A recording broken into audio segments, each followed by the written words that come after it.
Selamünaleyküm arkadaşlar. Bugün değişik bir tarifle karşınızdayız. Süre iyi gelen, belgemleri söken, boğazlarınıza iyi gelen, bütün damarları açan, bütün iç organların tedavi eden 2 yaprağımız var. Doğal yapraklarımız var. Üzüm yaprağımız var.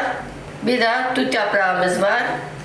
Doğal olarak bunları birlikte bir cezvede kaynatacaksınız. Sıcak su ekliyorum cezveye.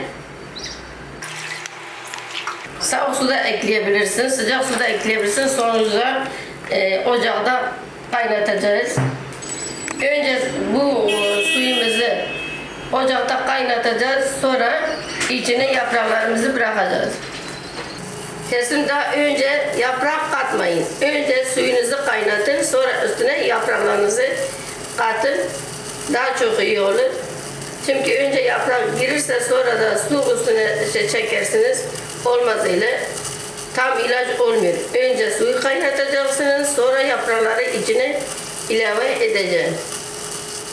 Suyum kaynıyor. Su böyle fıkır fıkır kaynayacak. Sonra yapraklarımızı içine bırakacağız. 4-5 tane tut yaprağı, 4-5 tane üzüm yaprağı bırakıyoruz şu an içine. Bismillahirrahmanirrahim.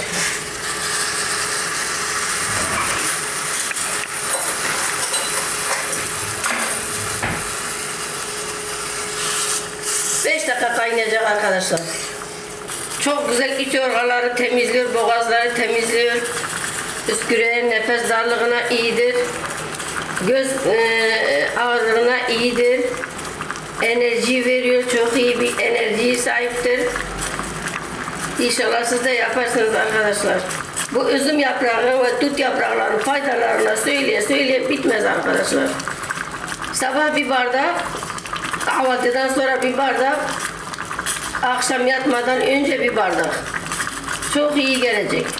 Allah'ın izniyle. Üsküre ve göz ağrığına, kalp damarlarını açıyor, beyindeki damarlarını açıyor. Hepsini çok güzel tedavi ediyor arkadaşlar. Hepiniz de inşallah yaparsınız, evinizde bulundurur ve kendinizden eksik etmeyin. 5 dakika oldu, kapatıyorum.